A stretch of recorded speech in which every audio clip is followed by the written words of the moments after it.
Hello guys, आज हम लोग भारतीय संविधान के ऐतिहासिक विकास की इस कड़ी में इंडियन काउंसिल एक्ट 1892 और 1909 यानी भारतीय परिषद अधिनियम 1892 और 1909 का अध्ययन करेंगे और साथ ही साथ इस पर बहुत महत्वपूर्ण 20 प्रश्नों की MCQs की प्रैक्टिस भी करेंगे। तो हम लोग शुरू करते हैं। Indian Council act of 1892 Bharat परिषद अधिनियम 1892। इस अधिनियम ने केंद्रीय एवं प्रांतीय विधान परिषदों में गैर सरकारी सदस्यों की संख्या बढ़ा दी, यद्यपि उनमें सरकारी सदस्यों का बहुमत बनाए रखा गया। This act increase the number of additional यानी non official members in the central and provincial legislative council but maintain the official majority in them. इस एक्ट ने विधान परिषदों के कार्यों में वृद्धि कर दी। इसने विधान परिषदों जो विधायी परिषदों को बजट पर बहस करने एवं कार्यपालिका से प्रश्न पूछने का अधिकार प्रदान किया। 1861 के इंडियन काउंसिल एक्ट ऑफ 1861 में यह बताया गया था कि एग्जीक्यूटिव जो लेजिस्लेटिव काउंसिल में जो सदस्य जोड़े गए थे 3, उनको केवल बहस करने तक ही था, उस पर कोई प्रश्न नहीं पूछ सकते थे। इसमें जो एग्जीक्यूटिव लेजिस्लेटिव काउंसिल को बजट पर बहस करने और कार्यपालिका से प्रश्न पूछने का अधिकार दिया गया। यद्यपि आपको बताया गया है कि बजट प्रणाली की शुरुआत लॉर्ड कैनिंग द्वारा 1860 में शुरू कर दिया गया था। इस एक्ट ने केंद्रीय विधान परिषद एवं प्रांतीय विधान परिषदों में कुछ गैर सरकारी सदस्यों की नामांकन की भी व्यवस्था की, उसमें जिसके तहत इस अधिनियम ने केंद्रीय Vidhan Parishad, central legislative council और प्रोविंशियल लेजिस्लेटिव काउंसिल में कुछ गैर सरकारी सदस्यों के नामांकन की भी व्यवस्था की, जिसमें केंद्रीय विधान परिषदों में जो गैर सरकारी सदस्यों का नामांकन करने का अधिकार वह वायसराय द्वारा किया जाएगा, लेकिन वह प्रांतीय विधान परिषदों और बंगाल चैम्बर ऑफ कॉमर्स के सुझाव पर। Central legislative council non-official members of the Central Legislative Council by the Viceroy on the recommendation of the Provincial Legislative Council and the Bengal Chamber of Commerce। केंद्रीय विधायी परिषद में कुछ गैर सरकारी सदस्यों का नामांकन वायसराय द्वारा किए जाने की व्यवस्था थी। प्रांतीय विधायी परिषदों और बंगाल चैम्बर्स ऑफ कॉमर्स के सुझाव पर, उनके रिकमेंडेशन पर सारी यहां पर भर्ती केंद्रीय विधान परिषद में वायसराय करेगा और प्रांतीय विधान परिषद में गवर्नर।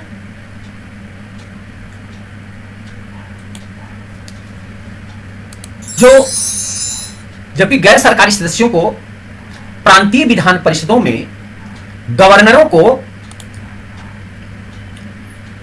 जिला बोर्डों, नगर पालिकाओं, विश्वविद्यालयों, व्यापार संघों, जमींदारों और चैम्बरों की सिफारिश पर नामांकित करने की शक्ति दी गई थी। प्रोविंशियल लेजिस्लेटिव काउंसिल में जो गैर सरकारी सदस्य अपॉइंट किए जाएंगे वह district board, municipalities, universities, trade associations, जमींदार, चैम्बर्स, इनके रिकमेंडेशन पर गवर्नर करेंगे गैर सरकारी सदस्यों को नामांकित।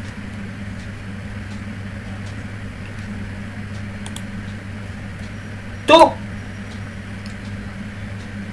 यद्यपि यहां पर इस एक्ट ने केंद्रीय और प्रांतीय विधान परिषदों दोनों में कुछ गैर सरकारी पदों को भरने में चुनाव के प्रयोग का एक सीमित एवं अप्रत्यक्ष प्रावधान किया, लेकिन कहीं भी इलेक्शन शब्द का यूज नहीं हुआ, प्रयोग नहीं हुआ था। पदों को भरने की इस प्रक्रिया को कहा गया nomination made on the recommendation of certain bodies, निश्चित निकायों की सिफारिश पर की जाने वाली नॉमिनेशन, नामांकन की प्रक्रिया के रूप में वर्णित किया गया। यानी चुनाव शब्द का, इलेक्शन शब्द का प्रयोग नहीं किया गया, लेकिन एक तरह से सीमित मात्रा में यहां पर प्रोविंशियल और लेजिस्लेटिव, प्रोविंशियल और सेंट्रल लेजिस्लेटिव काउंसिल्स में दोनों स्थानों पर नॉन ऑफिशियल लोगों की भरे जाने की व्यवस्था हुई, यानी इनडायरेक्ट रूप से। यहां पर यह एक तरीके से यह प्रावधान इस एक्ट में किया गया। अब आते हैं अगला महत्वपूर्ण जो स्टेप रहा, जो प्रावधान भारतीय संविधान के ऐतिहासिक विकास में महत्वपूर्ण भूमिका अदा किया, वह था इंडियन काउंसिल्स एक्ट ऑफ 1909, 1909 का भारत परिषद अधिनियम। इस एक्ट को मार्ले मिंटो रिफॉर्म के नाम से जाना जाता है। मार्ले उस समय के भारत सचिव थे जो इंग्लैंड में रहते थे, और मिंटो भारत के वायसराय थे जो भारत में रहते थे। इस अधिनियम ने चुने हुए गैर सरकारी सदस्यों को शामिल कर केंद्रीय और प्रांतीय विधान परिषदों के आकार में काफी बढ़ोतरी किया। लेजिस्लेटिव काउंसिल दोनों सेंट्रल और प्रोविंशियल लेवल पर नॉन ऑफिशियल मेंबर्स की संख्या को इसमें बढ़ा दिया। सेंट्रल लेजिस्लेटिव काउंसिल के सदस्यों की संख्या 16 से बढ़ा के 60 कर दिया गया, 16 से बढ़ा के 60 कर दिया गया, जबकि प्रांतीय प्रोविंशियल लेजिस्लेटिव काउंसिल में सदस्यों की संख्या अलग अलग प्रांतों में अलग अलग रही, उसमें भी संख्या काफी ज्यादा बढ़ाई गई। इस एक्ट ने केंद्रीय विधान परिषद का नाम बदल करके इंपीरियल लेजिस्लेटिव काउंसिल कर दिया, शाही विधान परिषद। इसका नाम जो भारतीय या केंद्रीय विधान परिषद था, इंडियन सेंट्रल लेजिस्लेटिव काउंसिल, उसको इंपीरियल लेजिस्लेटिव काउंसिल कर दिया, और इसमें official majority central legislative council, यानी जो अब उसका नाम इंपीरियल लेजिस्लेटिव काउंसिल कर दिया गया, केंद्रीय विधान परिषद का नाम बदल करके, उसमें ऑफिशियल मेजॉरिटी यानी सरकारी सदस्यों का बहुमत बना रहा, जबकि जो प्रोविंशियल लेजिस्लेटिव काउंसिल थी उसमें नॉन ऑफिशियल मेजॉरिटी, गैर सरकारी सदस्यों का बहुमत प्रदान किया गया।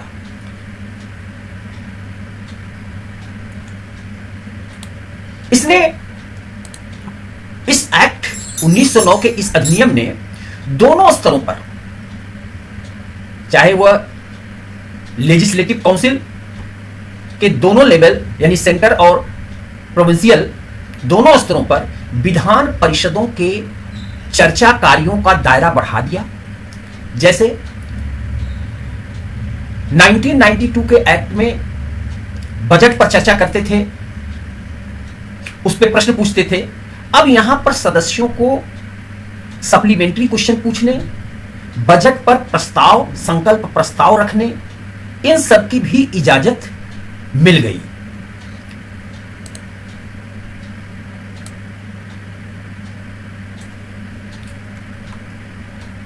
सदस्यों को पूरक प्रश्न पूछने, बजट पर संकल्प प्रस्ताव रखने, इस सब की भी इजाजत मिली। इससे दायरा बढ़ गया डिलिबरेटिव फंक्शंस में, चाहे केंद्र माने इंपीरियल लेवल पर हो, चाहे प्रोविंशियल लेवल पर हो। Members were allowed to move the resolutions on budget और अथवा on any matter of public interest, लोकहित के किसी भी विषय पर सदस्यों को प्रस्ताव, रिजोल्यूशन रखने की, मूव करने की अनुमति मिल गई, लेकिन armed forces, foreign affairs and Indian state संबंधी विषयों को छोड़कर। This act provided for the first time for the association of Indians with executive councils of viceroy and governors. इस अधिनियम ने पहली बार वायसराय यानी इंपीरियल लेवल यानी केंद्रीय लेवल पर और गवर्नरों की एग्जीक्यूटिव काउंसिल में कार्यकारी परिषद के साथ भारतीयों को जोड़ने एसोसिएशन बनाने के लिए प्रावधान किया। यानी उसमें गवर्नर वायसराय की एग्जीक्यूटिव काउंसिल और गवर्नरों की एग्जीक्यूटिव काउंसिल में भारतीयों को जोड़ने के लिए भारतीयों को उसमें जगह देने की व्यवस्था की गई। यानी कुछ भारतीय इसमें नॉन ऑफिशियल मेंबर के रूप में नियुक्त किए जाएंगे। वायसराय की कार्यकारी परिषद में शामिल होने वाले पहले भारतीय थे। इस अधिनियम ने सदस्यों को बजट पर अथवा लोक महत्व के किसी भी विषय पर संकल्प रखने की अनुमति दी। कोई भी उस पर प्रस्ताव पेश करना संकल्प प्रस्तुत करने की अनुमति थी। केवल सैन्य बलों पर, विदेशी मामलों एवं भारतीय राज्यों जैसे विषयों को छोड़कर अन्य विषयों पर सत्येंद्र प्रसाद सिन्हा, एसपी सिन्हा, वायसराय की एग्जीक्यूटिव काउंसिल में कार्यकारी परिषद में सत्येंद्र प्रसाद सिन्हा शामिल होने वाले पहले व्यक्ति थे। उन्हें विधि सदस्य नियुक्त किया गया था। विधि सदस्य के रूप में उनकी नियुक्ति हुई थी।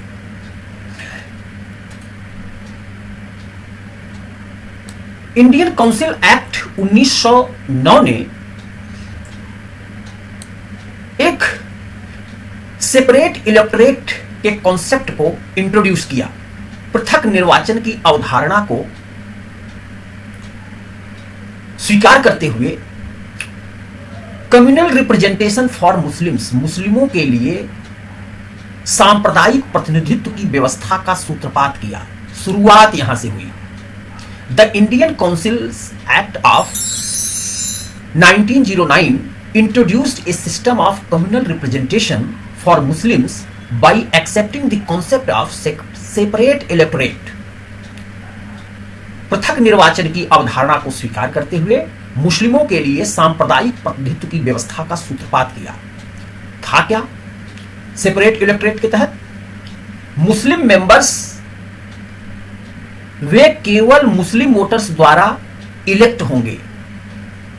क्षेत्र निर्धारित कर दिया गया, मुस्लिम्स वहां से खड़े होंगे और केवल मुस्लिम ही उन्हें वोट देंगे। अन्य लोगों को, अन्य धर्म के लोगों को वोट देने का अधिकार नहीं रहेगा।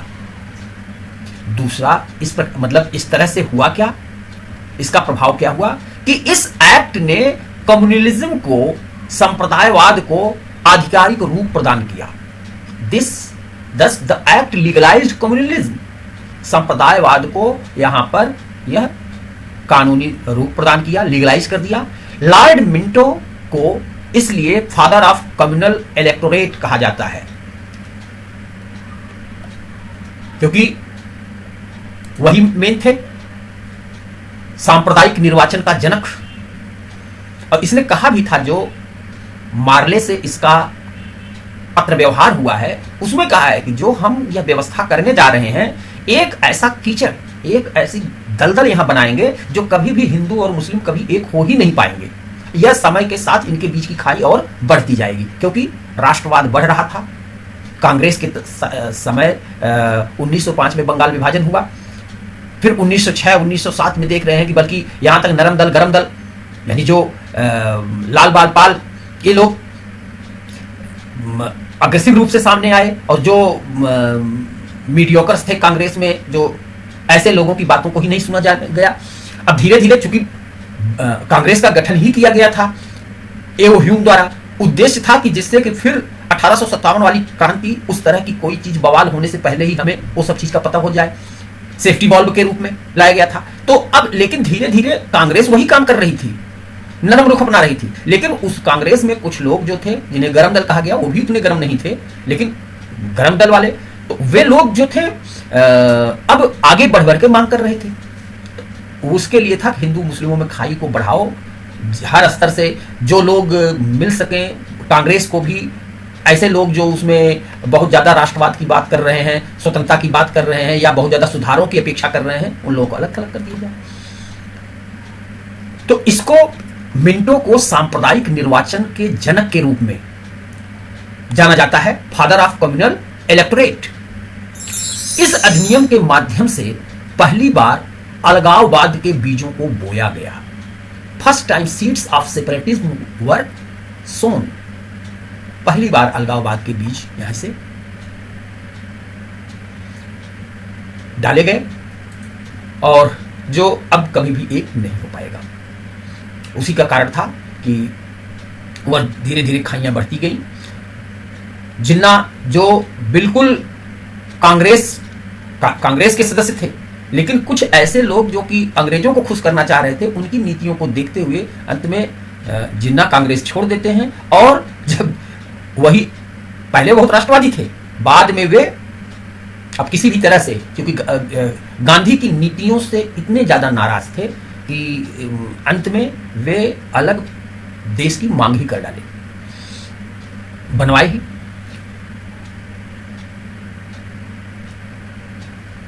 इस अधिनियम ने प्रेसिडेंसी निगमों, चैंबर्स ऑफ कॉमर्स, विश्वविद्यालयों और जमींदारों के लिए अलग प्रतिनिधित्व का प्रावधान भी किया। This act also provided the separate representation of presidency corporations, chambers of commerce, universities and zamindars. Morley Minto सुधार का उद्देश्य संसदीय व्यवस्था की सरकार की स्थापना करना नहीं था। इनका कोई उद्देश्य संसदीय व्यवस्था जो ब्रिटेन में चल रही थी, यूके की व्यवस्था, उसको यहां पर लागू करने का कोई उद्देश्य नहीं था। वह केवल उसकी आड़ में यहां पर अलगाववाद का बीजारोपण कर रहा था। The final decision on all matters was retained in the hands of the irresponsible executive। कार्यकारी परिषद में जैसे बताया गया कि एग्जीक्यूटिव गवर्नर जनरल की एग्जीक्यूटिव काउंसिल में भारतीयों को जोड़ा गया, वहां पर और जो लेजिस्लेटिव काउंसिल में ऑलरेडी नॉन ऑफिशियल मेंबर्स की संख्या बढ़ा दी गई। उसके बाद भी वहां पर डिस्कशन करने, विचार विमर्श करने, सप्लीमेंट्री क्वेश्चंस पूछने, रिजोल्यूशन मूव करने, ये सब अधिकार दिए गए। लेकिन इसका उद्देश्य ये नहीं था कि संसदीय व्यवस्था चलती है, हर चीज में विचार विमर्श करके फिर वोटिंग के आधार पर निर्णय होगा, नहीं। हर मैटर पर अंतिम अधिकार, अंतिम निर्णय सभी विषयों पर एग्जीक्यूटिव के हाथ में था, सरकार के हाथ में था, ऑफिशियल मेंबर्स के। An element of election in real sense was introduced at the Central Legislative Council, but the official majority was maintained.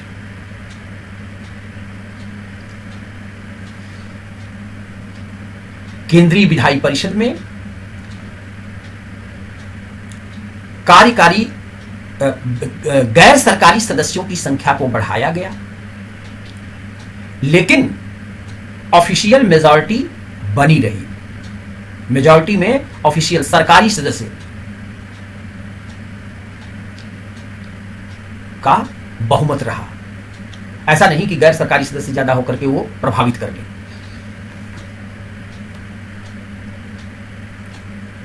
तो इस तरह से 1909 का भारत परिषद अधिनियम बहुत महत्वपूर्ण रहा और इस अधिनियम को मार्ले मिंटो रिफॉर्म के नाम से भी जाना जाता है। सांप्रदायिकता का तत्व बीजारोपण इसी एक्ट के द्वारा होता है।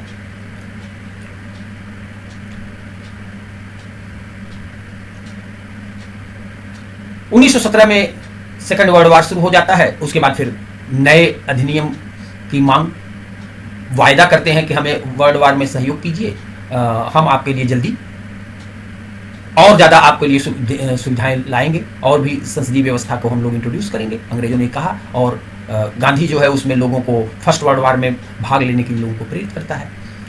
इस तरह से होता है। यह 1909 के एक्ट की प्रमुख विशेषताएं। अब हम लोग इस पर कुछ महत्वपूर्ण एमसीक्यूज की प्रैक्टिस कर लेते हैं कि किस तरह से प्रश्न आए हुए हैं, उनको देखें।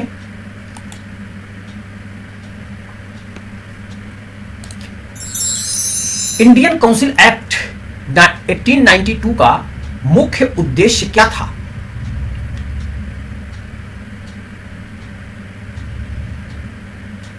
पृथक निर्वाचन क्षेत्र, सेपरेट इलेक्टोरेट, रिस्पॉन्सिबल गवर्नमेंट, उत्तरदायी सरकार, एक्सपेंशन ऑफ लेजिस्लेटिव काउंसिल, विधान परिषदों का विस्तार, प्रोविंशियल ऑटोनॉमी, प्रांतीय स्वायत्तता। तो इसका एक्सपेंशन ऑफ लेजिस्लेटिव काउंसिल, विधान परिषदों का विस्तार।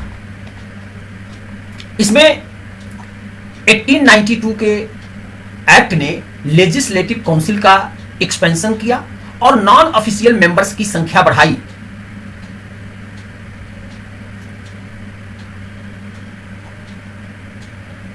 रिप्रेजेंटेशन जो था वह लिमिटेड था, इलेक्शन इनडायरेक्ट था, कहीं भी इलेक्शन शब्द का यूज नहीं किया गया था, जैसा आपको बताया गया अभी।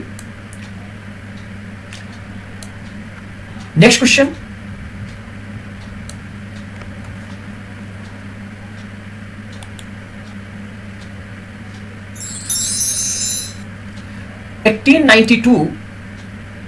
के एक्ट ने 1892 एक्ट के तहत मेंबर्स को किस अधिकार की अनुमति मिली?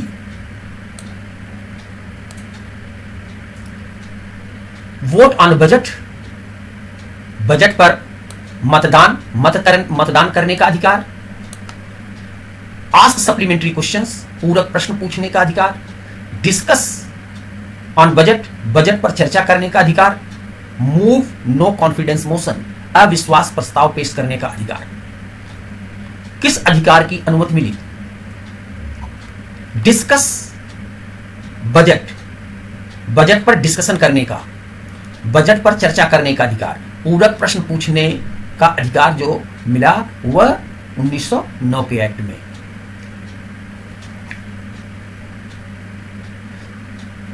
यह पहली बार मेंबर्स को पहली बार बजट डिस्कस करने का अधिकार मिला, लेकिन वोट करने का अधिकार नहीं था बजट पर, पूरक प्रश्न पूछने का अधिकार भी नहीं था।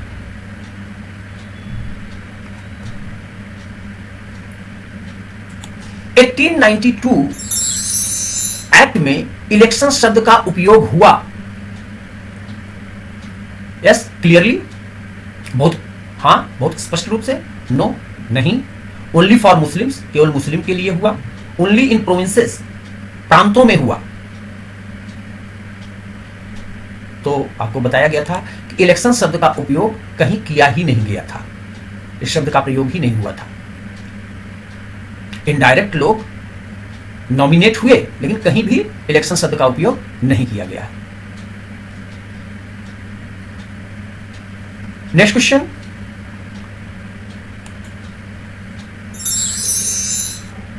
इंडियन काउंसिल एक्ट 1909 किस नाम से प्रसिद्ध है? Montagu Chelmsford reforms, Morley Minto reforms, Ripon reforms, Ilbert reforms. Morley Minto reforms, Morley Minto reforms के नाम से जाना जाता है इंडियन काउंसिल एक्ट 1909 को। नेक्स्ट क्वेश्चन, सेपरेट इलेक्टोरेट किस एक्ट से शुरू हुआ?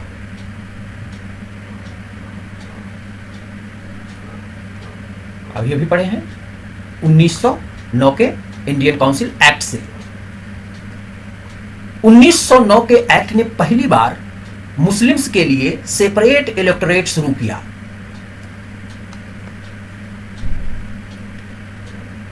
सेपरेट इलेक्टोरेट का अर्थ क्या है? ज्वाइंट वोटिंग, संयुक्त मतदान, only Muslim vote for Muslim candidates, Muslim उम्मीदवारों के लिए केवल मुस्लिम ही वोट करेंगे, गवर्नर नॉमिनेट्स, गवर्नर नामित करता है, सेक्रेट बैलेट, गुप्त मतदान। सेपरेट इलेक्टोरेट का अर्थ क्या है? मुस्लिम उम्मीदवारों के लिए केवल मुस्लिम ही वोट करेंगे, अन्य लोग को वोटिंग का अधिकार नहीं है। यही है सेपरेट इलेक्टोरेट। नेक्स्ट क्वेश्चन है, 1909 के एक्ट के तहत सेंट्रल लेजिस्लेटिव काउंसिल में क्या परिवर्तन हुआ? मेजॉरिटी इलेक्टेड मेंबर्स, निर्वाचित सदस्यों का बहुमत, ऑफिशियल मेजॉरिटी रिटेन्ड, सरकारी सदस्यों का बहुमत कायम रखा गया, प्रोविंशियल ऑटोनॉमी, प्रांतीय स्वायत्तता, कैबिनेट सिस्टम, मंत्रिमंडलीय प्रणाली। 1909 के एक्ट के तहत सेंट्रल लेजिस्लेटिव काउंसिल में क्या परिवर्तन हुआ? यद्यपि गैर सरकारी सदस्यों का संख्या बढ़ाई गई, लेकिन सेंट्रल लेजिस्लेटिव काउंसिल में, जिसे इंपीरियल लेजिस्लेटिव नाम दिया गया, उसमें ऑफिशियल मेजॉरिटी को कायम रखा गया, जबकि प्रांतों में वहां पर नॉन ऑफिशियल मेजॉरिटी को सुनिश्चित किया गया, जबकि सेंट्रल में अभी भी ऑफिशियल मेजॉरिटी बनी रही। ऑफिशियल माने सरकारी सदस्यों का बहुमत।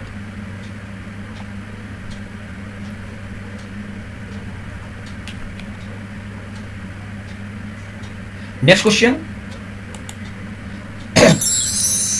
First Indian appointed to viceroy's executive council, viceroy की कार्यकारी परिषद में नियुक्त होने वाला प्रथम भारतीय, एसपी सिन्हा, सत्येंद्र प्रसाद सिन्हा।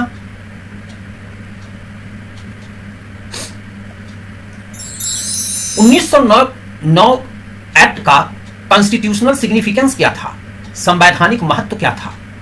उत्तरदायी सरकार, रिस्पॉन्सिबल गवर्नमेंट, कम्युनल रिप्रेजेंटेशन, सांप्रदायिक प्रतिनिधित्व, संघवाद, फेडरलिज्म, कैबिनेट सिस्टम, मंत्रिमंडलीय प्रणाली।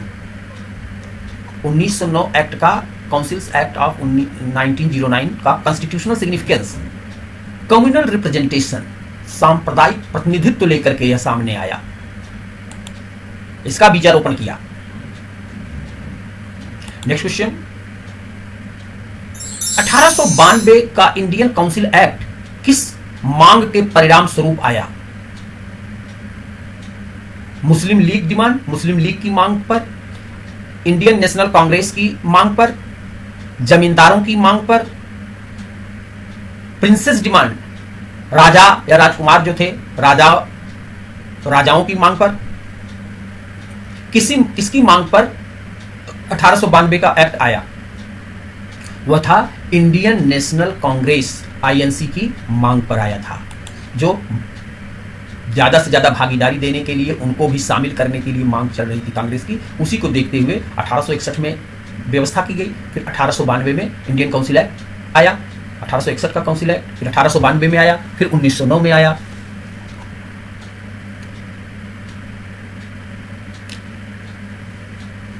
Next question,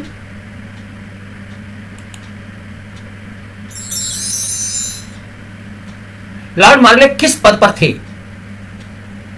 viceroy, secretary of state for India, governor general, law member. Lord Morley secretary of state for India, Bharat सचिव के पद पर थे, भारत सचिव थे। मिंटो किस पद पर थे? लॉर्ड मिंटो, भारत सचिव, governor general, viceroy, PM of Britain, Britain के प्रधानमंत्री। यह थे वायसराय, क्योंकि गवर्नर जनरल नाम चेंज कर दिया गया था 1858 के एक्ट में, 1858 के एक्ट में गवर्नर जनरल का नाम चेंज करके वायसराय रख दिया गया था। तो लॉर्ड मिंटो वायसराय थे, भारत के वायसराय। नेक्स्ट क्वेश्चन,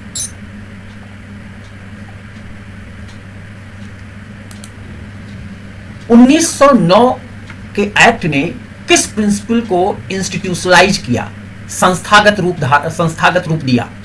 सेकुलरिज्म को, पंथ निरपेक्षता को, कम्युनलिज्म, सांप्रदायिकता को, फेडरलिज्म, संघवाद को, सोशलिज्म, समाजवाद को।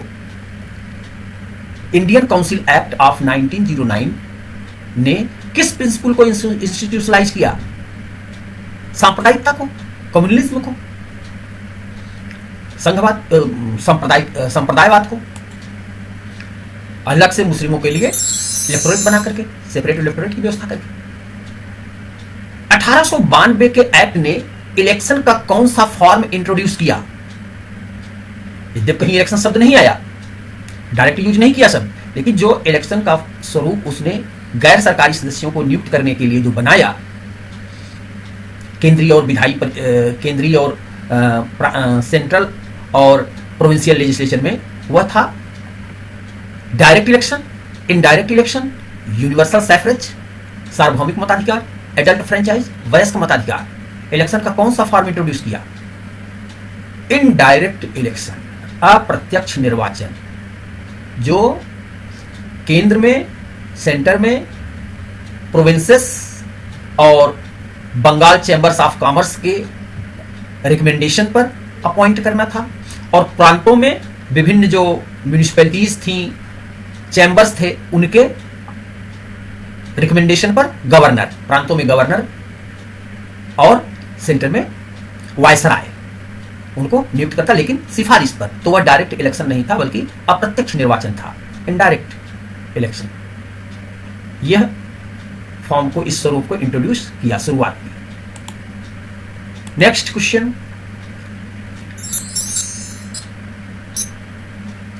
1909 के एक्ट ने प्रोविंशियल काउंसिल में क्या किया?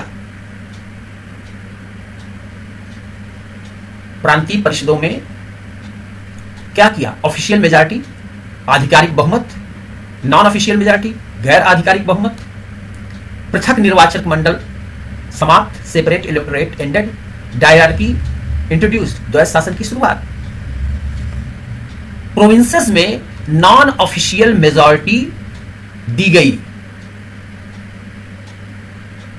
और इंपीरियल या सेंट्रल लेवल पर ऑफिशियल मेजॉरिटी रिटेन्ड की गई। वहां पर ऑफिशियल मेजॉरिटी को बनाए रखा गया, जबकि प्रांतों में नॉन ऑफिशियल मेजॉरिटी को, गैर आधिकारिक बहुमत को स्थापित किया गया, यानी गैर सरकारी सदस्य, उनका बहुमत होगा।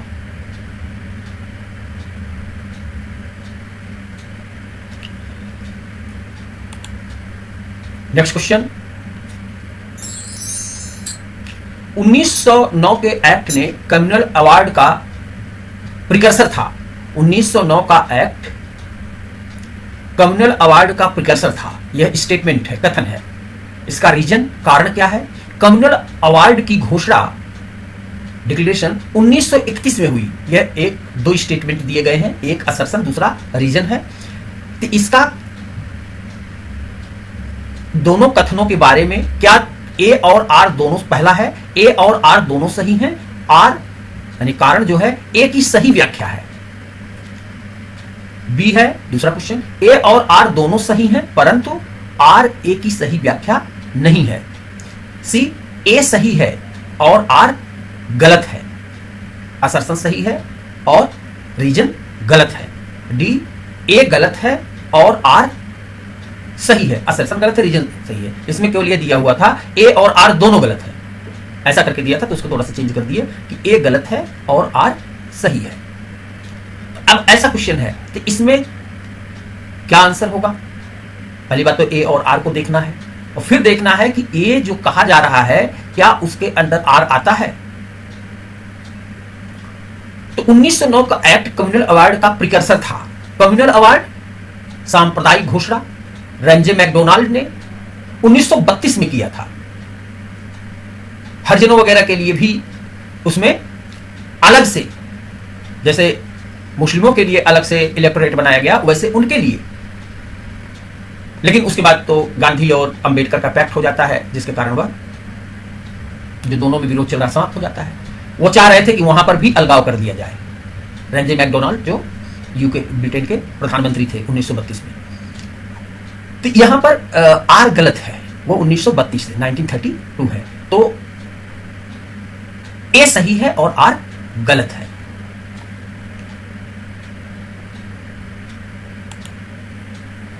नेक्स्ट क्वेश्चन,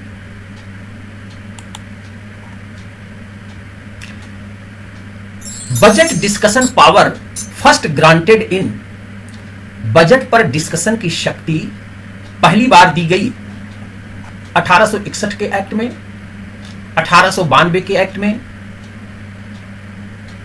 1909 के एक्ट में, 1919 के एक्ट में। पहली बार 1892 के एक्ट में, 1892 के इंडियन काउंसिल एक्ट में यह प्रदान किया गया। 1861 में तो बजट के अलावा अन्य विषयों पर डिस्कशन करने का अधिकार था, लेकिन कोई सुझाव या प्रस्ताव पेश नहीं कर सकते थे। 1892 में बजट पर चर्चा करने का अधिकार दिया गया। 1909 के एक्ट में पूरक प्रश्न पूछने का अधिकार दिया गया।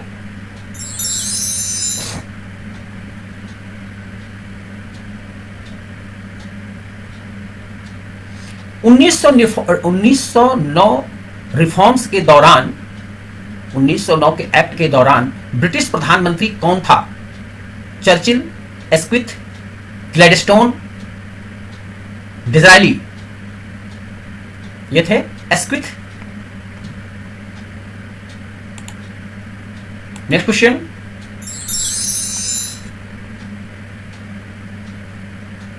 (1892) एक्ट का लिमिटेशन क्या था? इसकी सीमाएं क्या थी? नो इलेक्शन, कोई इलेक्शन नहीं। No voting on budget, budget पर वोट नहीं कर सकते थे। नो इंडियन मेंबर्स, कोई भारतीय सदस्य नहीं। नो काउंसिल्स, कोई परिषद नहीं। तो ऐसा तो था नहीं, भारतीयों को भी शामिल किया गया था, वो तो 1861 के एक्ट से ही शामिल कर दिया गया था।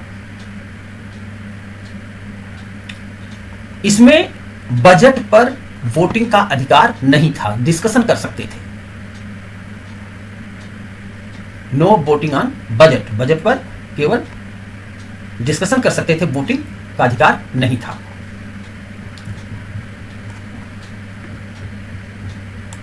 Next question,